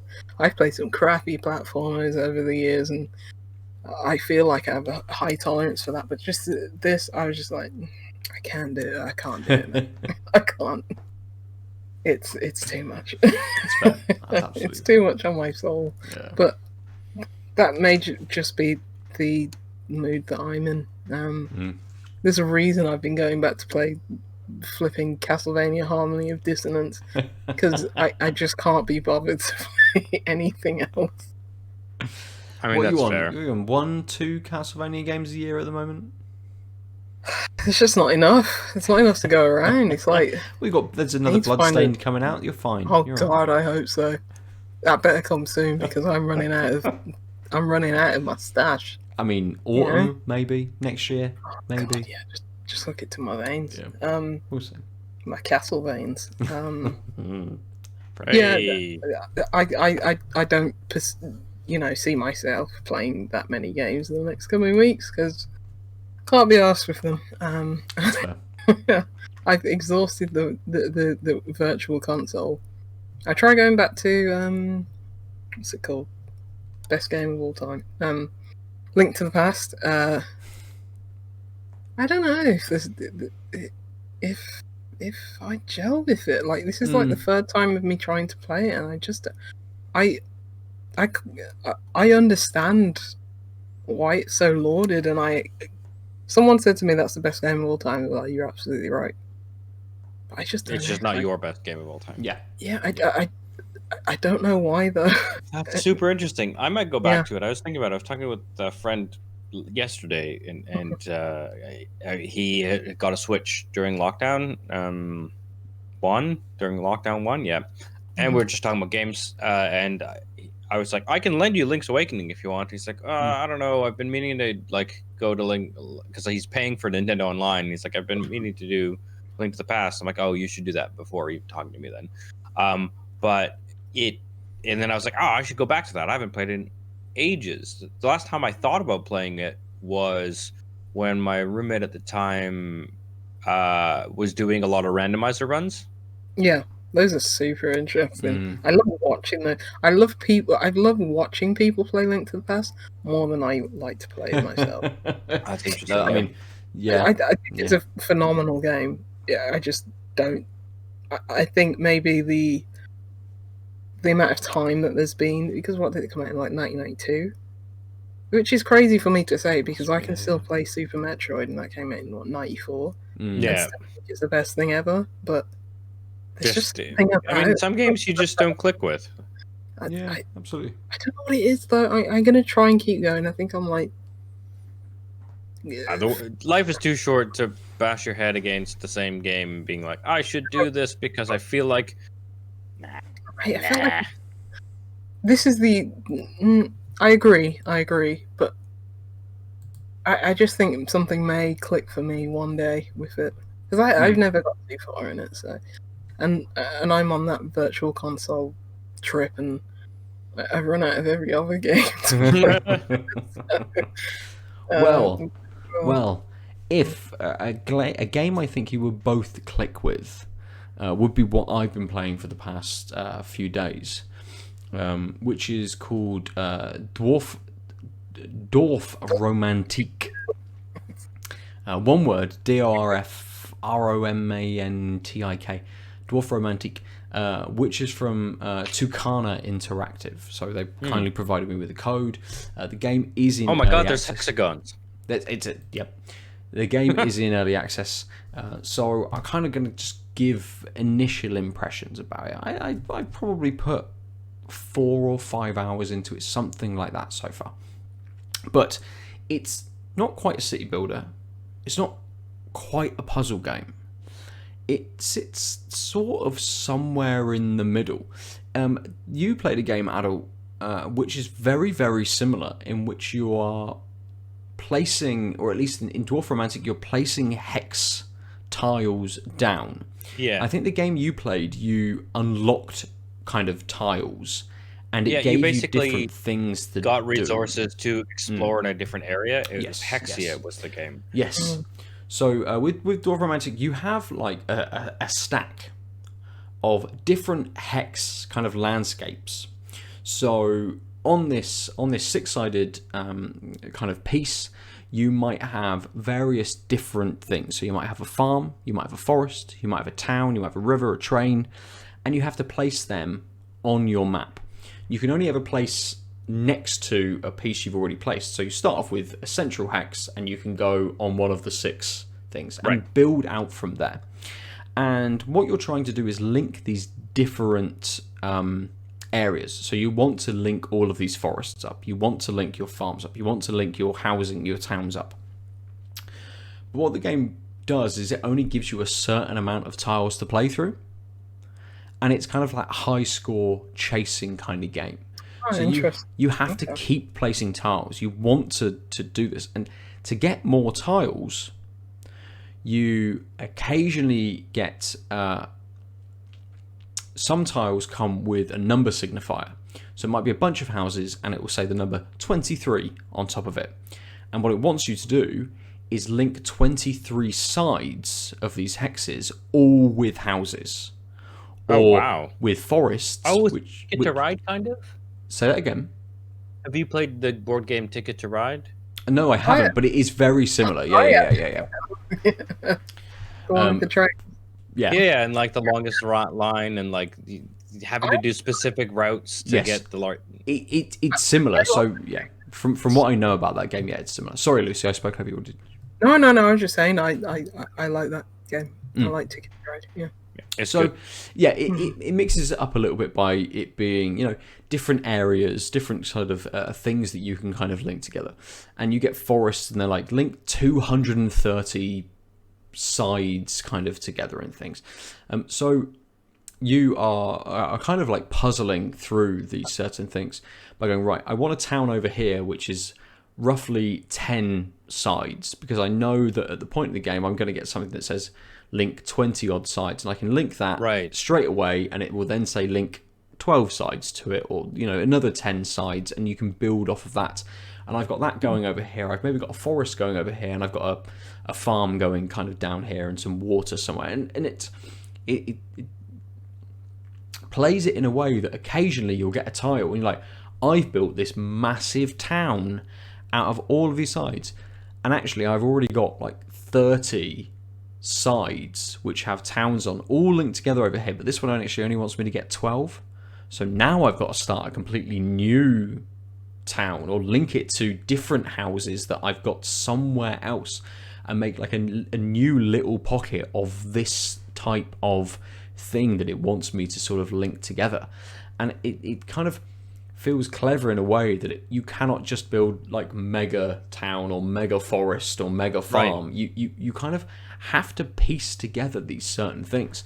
And I don't know how much it's sort of randomized, because a couple of times I have found a tile which will perfectly fit in a gap that I have, or in a space that is just off on the side. I'll have a tile which has 3 sides which are forests, 1 which is a house, and then 2 blank sides.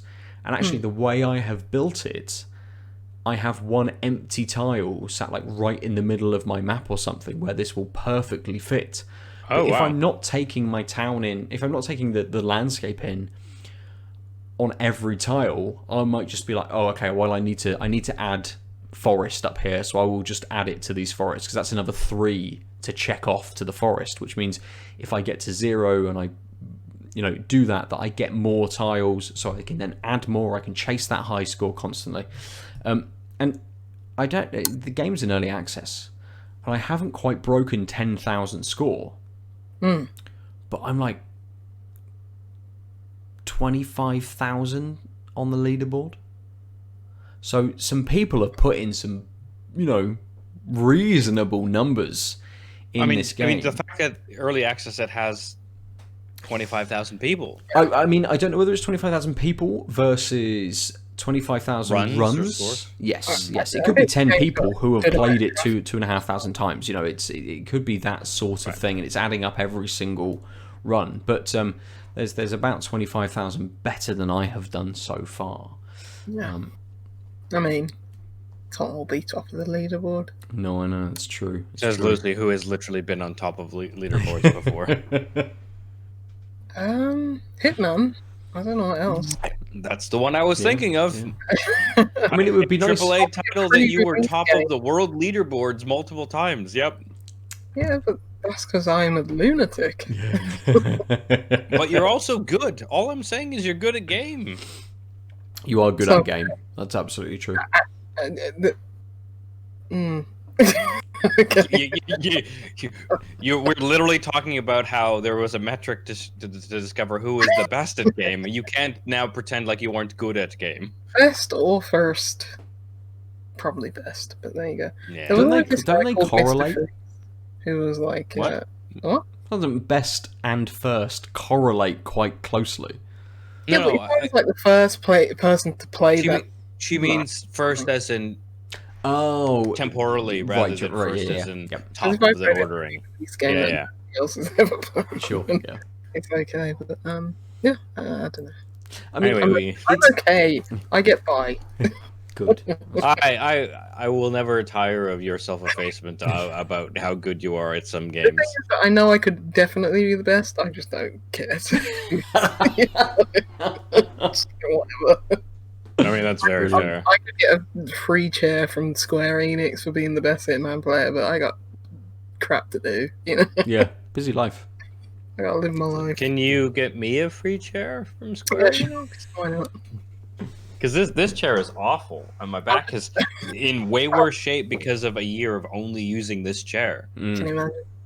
Tell you, this chair, great investment. But Secret Labs, if you want to sponsor, get a deal on a new chair. But please do. Yeah, I don't know. Yeah, I'll get you a free chair. We'll find one somewhere. I'll just say I love Hawkeye from the Avengers and.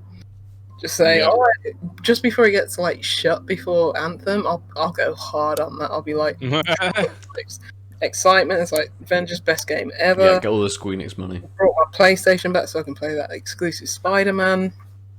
Oh yeah, oh shit. Gonna wear a Spider-Man mask. Is that even gonna come out? Chill. Yeah. Yes. Wait, is the Spider-Man in Avengers still not out? I think they delayed it or something. Oh god, I mean, everyone's saying the definitive version of this game has to be the one with the character you can't get in other versions, and that's not even out. Oh no! Isn't the game basically dead unless you're Bob, who streams it on the regular? It died on the vine, Pretty much, yeah. Yeah. Anyway. What were we talking about? So yes. You were playing a Hex game. Hex. To just finish out my kind of initial thoughts on Dorfromantik. It's pretty chill. It's pretty chill. It's got a good, very, very relaxed soundtrack. There's no timer to this either, so you can just kind of take your time, place the tiles that you want. The only thing that gives you a little bit of a tense moment is when those tiles count down, and you realise you've only got 10 tiles left, and maybe the only thing you have a or you have a ticker on is one of these areas, or one of these, like whether it's a forest or a town or whatever, and it wants you still to get like 6 sides, and because those tiles are randomized in some way, you might not actually be able to do it, or it might give you enough, but you've placed your tiles in a way that you block yourself off. So, you know, you've got to a point where actually you still need like 6 town tiles, but you've only got 2 available sides to add a town to. And the way the tile works is it only has 1 side that has a town on, so you know you cannot put it there. So you've burned 1 tile already, and you constantly got to like balance these different resources almost to keep things open and hit these sort of like these numbers to be able to do, whilst expanding out, you know, what you're kind of building. So it sort of feels quite relaxed in one way. It feels very puzzly, very gamey in another.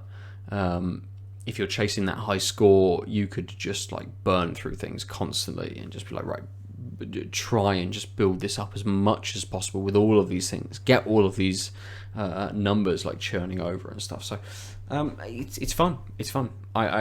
It's a game where you can completely lose an hour in and not even realize, and it's very dangerous in that sort of way. But it's fun so far. I'm enjoying it. I really like the look of it. It's like a sort of very nice Scandinavian looking. It is, and it's got you unlock different biomes as well. So when you first start, all of the tiles will probably be, you know, a green, very lush, and then you unlock a different biome, and you build across to a certain way, and they might turn a little bit sort of grayer as a ground kind of color, or a little bit more brown or something. So there's little bits in this as well which kind of try to give a little bit of difference kind of per run as well. So it's definitely one to kind of keep an eye on, because it feels, even though it's in early access, it feels like this is it. This is the game. I don't know what more they're going to be able to sort of do to this, but there will be something. So interesting to see kind of how they take this and what they change up, because at the moment it's a very satisfying little experience. I was just going to say, but also it's great to hear that you're super happy with the early access version, and would be fine if this was the game, because so often it's not the case with early access, and there's always that tension of, I get that you need money to finish, but the early access model sometimes burns more than it. Yeah. I don't know what the opposite of that. Burns more than it does good thing. I am a person with multiple degrees that I have earned by writing.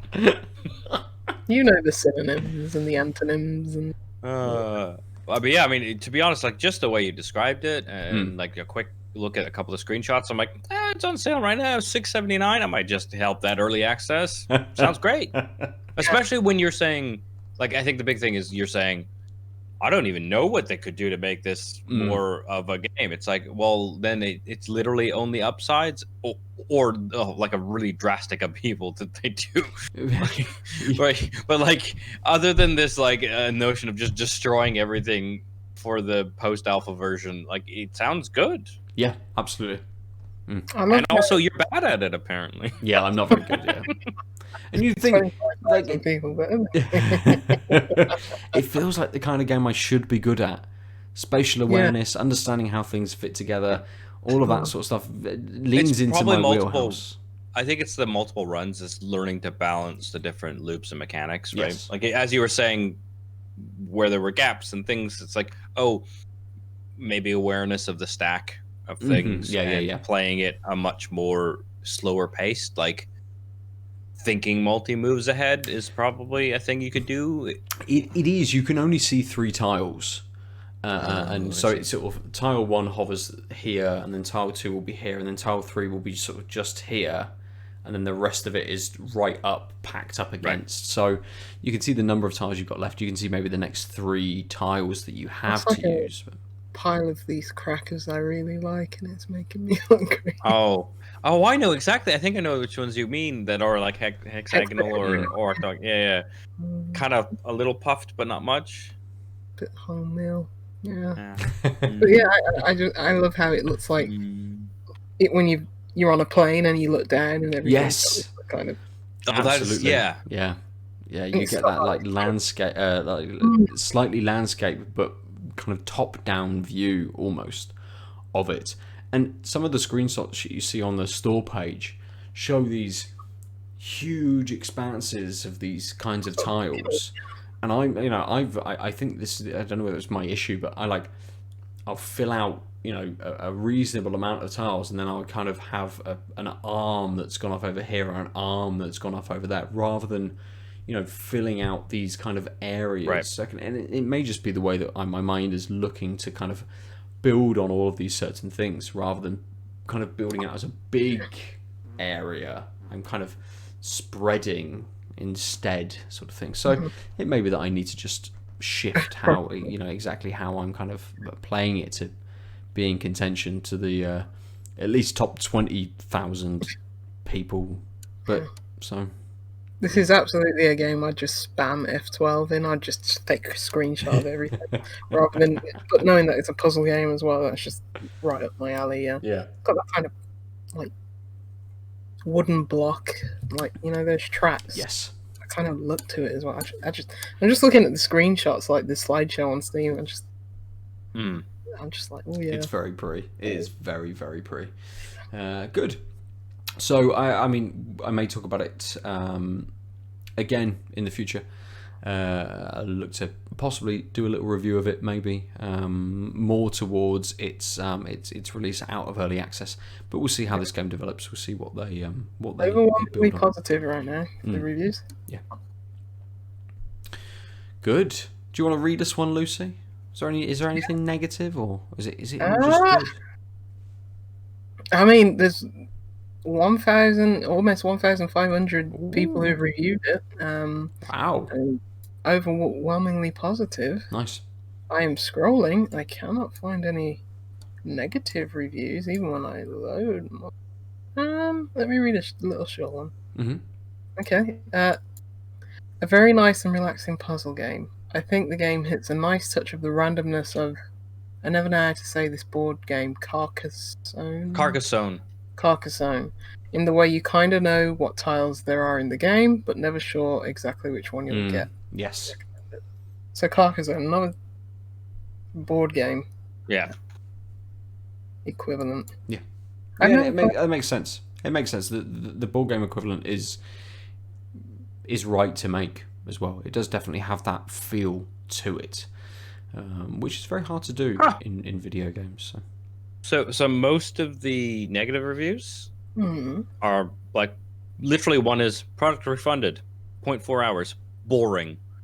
Another person 0.7 hours, boring. I don't understand what's supposed to be fun. And then this one I think is the icing from Sas Cologne. There is zero reason to care about doing anything in this game. Being good at it is not rewarding. Placing cards in completely random locations is just as fun as placing them in a spot where they grant you a lot of points. The game fails to make you care about your actions entirely. I'm sorry, the entitlement of some games are built around a score, and I want, what do you want? Like a loot box that opens up and like your high school crush says she loves you every time? I honestly don't understand the notion of the gameplay loop says, like, he's literally describing, you get points doing it this way, you don't this way. I want more. It's... Yep. Yeah, I mean... Sorry, I read that and I was like... No, and it even says, and it says in its features, I mean, a lot of the, like, the previews I read of this, it was just like, this is very much your own pace game, but you can, chase high scores if you want to, but it says in, what it offers and what it doesn't offer. It says what it doesn't offer is 4x strategy, so I'm just like, it's not a 4x game. Thumbs up. Sale. I mean, does it offer multiplayer? Thank you. Hey, well, the one thing I will say is a couple of people mentioned that a game called Islanders. Like one negative review was try Islanders. It's first, very and similar. another It's very person's similar like, to Islanders. Yes. Yeah. So I think to invert that move is if you know of Islanders, if you liked it, this seems like along the same line. Absolutely. Yeah. It's been on my wish list since Ben played it, and Islanders is fun. So So, I mean, it is different. It is a different game. The reason I was waiting for Islanders because I thought it was coming to iOS. I thought it was coming to mobile because that is a mobile. That would be a fun mobile game. Definitely.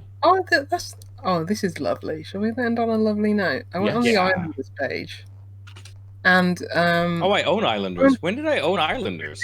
You own everything. This is the problem. Either Lucy or I talk about a game. You're like, it's on sale. I'll just buy it now. Funny, sorry. Is this the same? But anyway, just scrolling down on Islanders, it just says, check out this cool city builder our friends made. And there's the Steam page to buy Dorfromantik. Oh, nice. I think it's really nice. Yeah, absolutely. I mean, you'd think, what is it? Rising tide raises all ships. Yep. Whatever it Yeah. is. So yeah, that's nice. Well, I'm going to install Islanders, I guess. Good. Right, let's finish there this week then, and we'll talk about the beers that we have drank. Lucy, we'll come to you first. Is it a fair fight this week, leaning into the Duvel, a known quantity which you enjoy, versus the new beer that you've no experience of? Mexicake.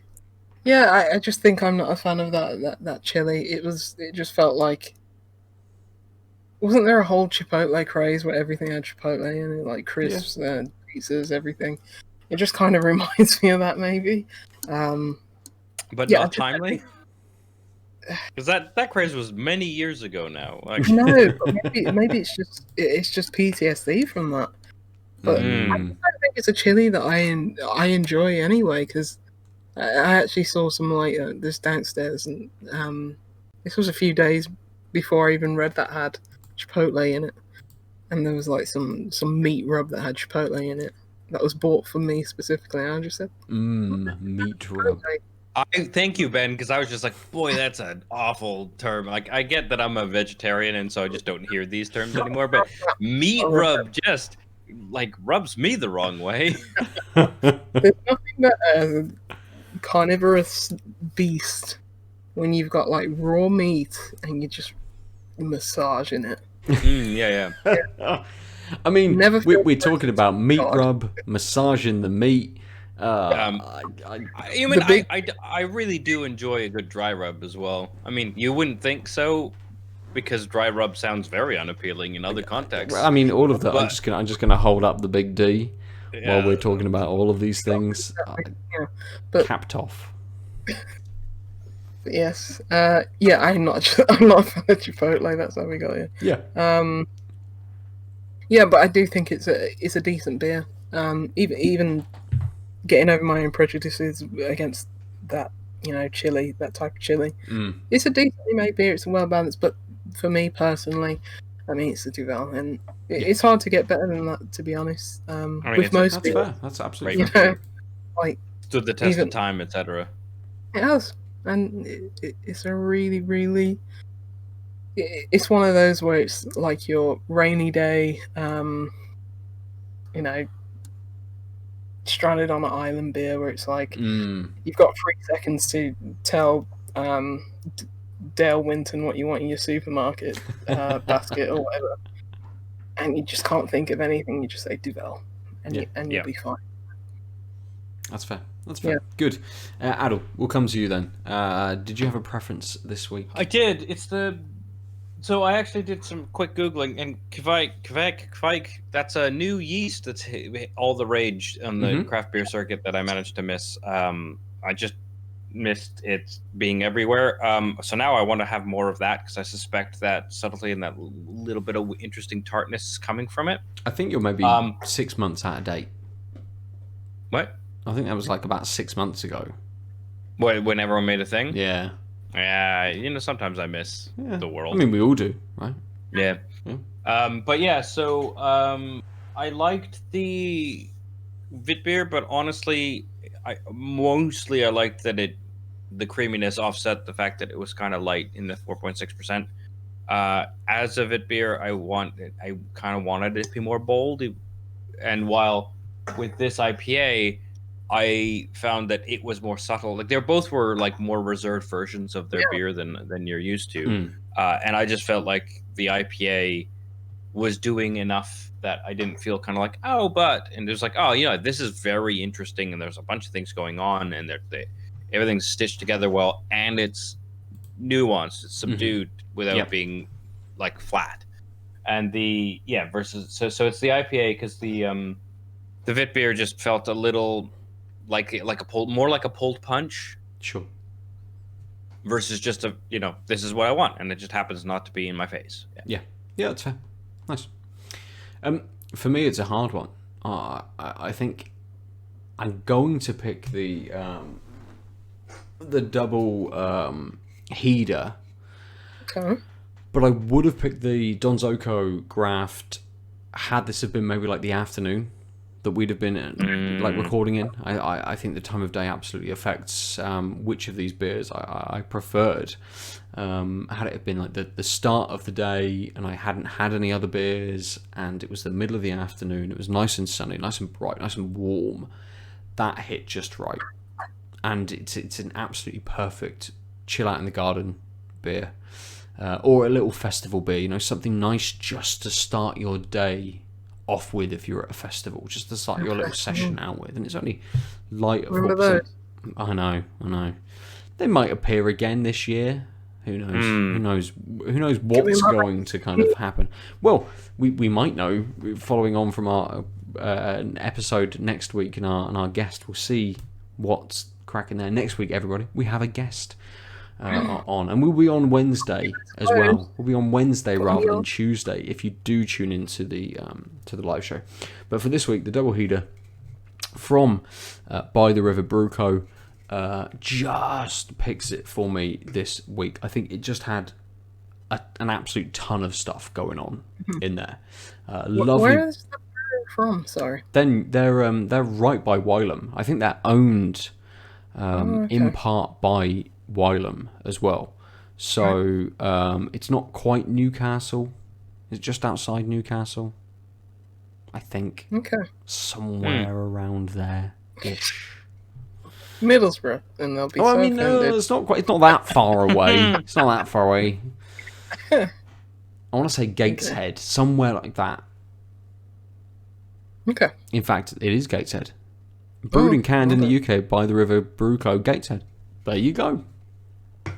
There we go. But yeah, it had a lot going on. Lots of fruit, lots of flavour to it as well. It didn't have quite the bitterness that I like from a double IPA, but it was still a big beer. You could still feel that it was a big beer. It was full-bodied.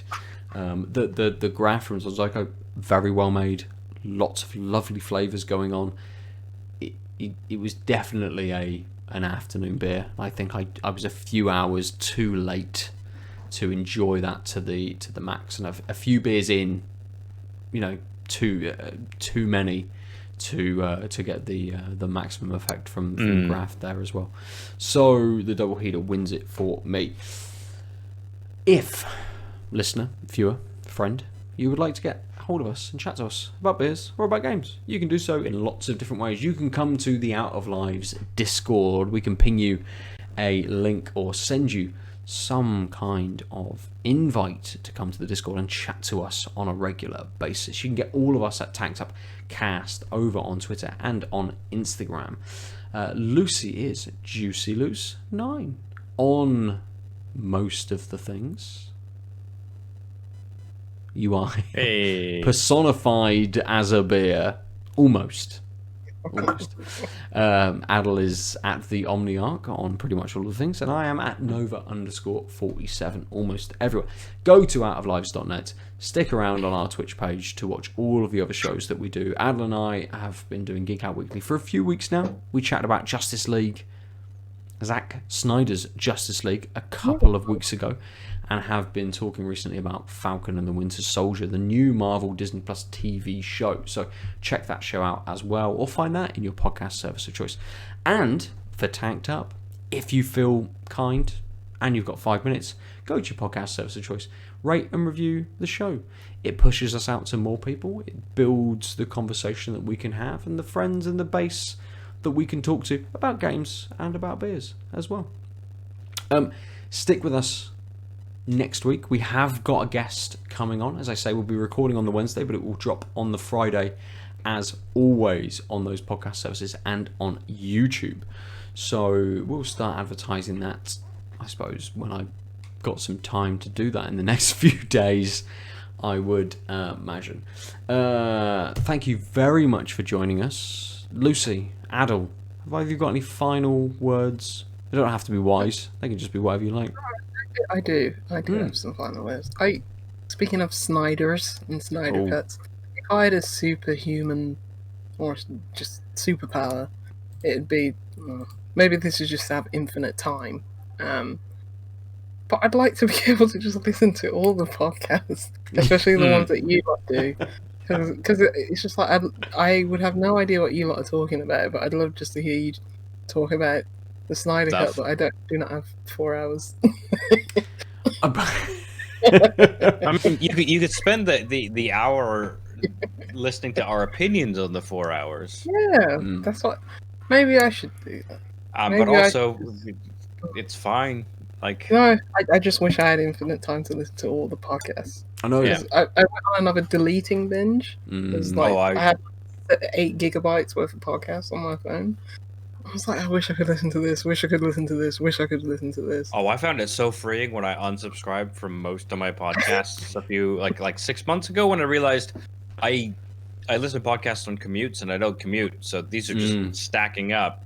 And interestingly enough, I added a couple back in because I was like, I wonder what's going on, and then I was frustrated that my app didn't remember the ones I'd listened to, and I was like, you know what? Maybe it's fine. Yeah. There you go. Yeah. There you go. Nice. Yep. Tune in for Frozen? I lost it. I had a thing. Let it go. You made me think of Frozen. And it was Out of Tunes is what I was going to say. But then I realized that sounds like a music thing, not a cartoon podcast. And it was a fake in my mind anyway. But apparently one of the things I've learned is I've lost the ability to think in my head. The same thing happened yesterday in the park. I was just like vocalizing my internal monologue, and I was like, I don't need to be doing this out loud. Sorry, friends. We've all lost our social abilities. That's it. We've got a lot to relearn, I think, over the next few months, whilst we're allowed to sit in parks and gardens together for the next few weeks. Do your plants in the garden first before you talk to humans. Exactly. Yeah. Oh, but I have to water them every day. And that's it. That's the problem. We can do that in real life, or you could do that in a video game. Which one do you pick? Video game every time. Good.